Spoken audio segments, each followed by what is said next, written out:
para sa compressor. Kasi ayaw na mag-build ng pressure. Nitong compressor. So, binilhan ko siya ng reed valve. Yung flapper valve niya. 10 piraso. Saka itong one-way valve. Palitan ko na rin. Ayaw na niya kasi mag-build ng pressure eh. So, binilang ko nito. Palitan natin. Saka yung reed valve dito sa loob. Gumagana kasi siya. Kaya lang, hindi na nag-build ng pressure. So, sana kasi ito. Diyan muna natin ang silicone. Reed valve. Ito.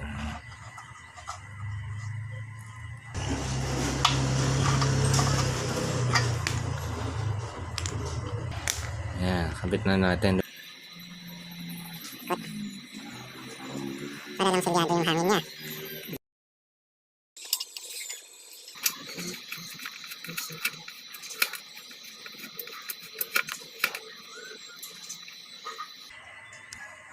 Ito yung reed valve, oh. Putol yan dito. Kaya ayaw mag-build up ng pressure.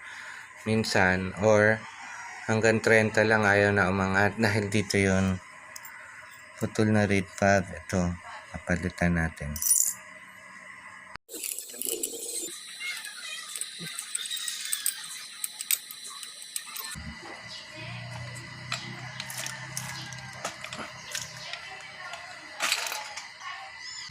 So, ang reed valve niya sa loob. Buksan lang natin. So, ito yun, oh. Ito yung reed valve sa loob. Ito. Ayan, oh. Ito, pinalitan ko na to eh. Reed valve. So, ano lang to, gawa sa paleta, hindi to yung dito sa loob yung reed valve. Yan yung nagpapapasok ng hangin dito sa piston. Ito yung piston ng compressor. So, putol siya eh. In time, sobrang katagalan, napuputol siya dito. Puputol siya dito. Diyan, nakapatong yan dyan. So, minsan ayaw na mag-build ng pressure pero maandar siya. Or hanggang 30 lang ang pressure niya. Hindi umaabot ng magpapahinga siya. Ibig sabihin, putol na tong reed valve. Flapper valve ang tawag nila dito. So, ito papalitan natin. Oh. May na-order ako, 2. So, dito, saktong-sakto yan. Oh. Tapos, isa dito. Yan. So, ganyan lang. Para nakapesto siya. Oh. Lagyan ko konting silicone para paat binaliktad mo. Hindi siya nahuhulog, di ba? Nakapwesto ng ganyan, di ba?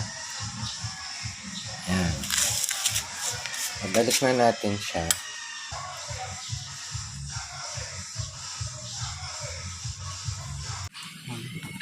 Balik na natin, oh. Shoot nyo lang doon sa mga butas.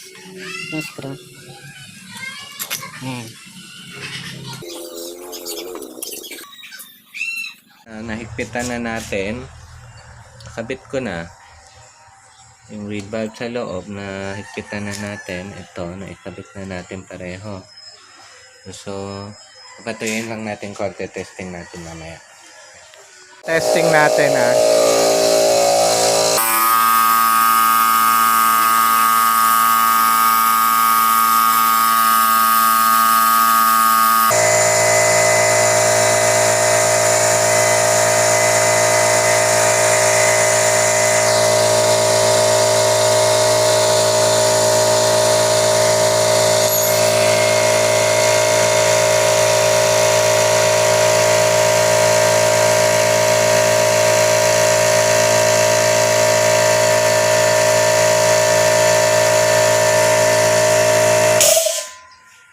Nyo, ayos na, di ba? Nagbi-build up na siya, tapos humihinto na ng automatic. So, naayos na siya. Yun lang kailangan. Itong reed valve, 10 piraso na to eh. Tapos, ito, pinalitan ko yung one-way valve. So, bili ko dito sa compressor na to noong 2017. 4.5 lang ang bili ko dito. 2 horsepower siya na 25 liters at ang capacity. So, mga 3 kotse mahigit na yung napinturahan ko dito bago nasira. So, ang kadalasan kasi pag hindi nagpapahinga, nasisira itong reed valve, yung pinalitan natin dito. So, yun ang kadalasan nasisira. So, ngayon okay na siya. Oh, kita nyo. Stable na yung pressure niya.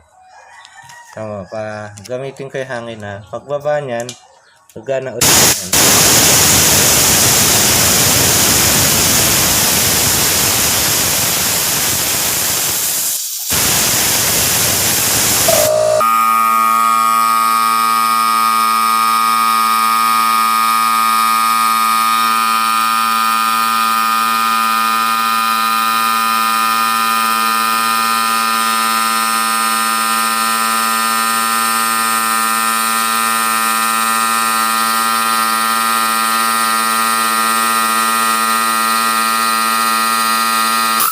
Ayan. So, okay na, di ba?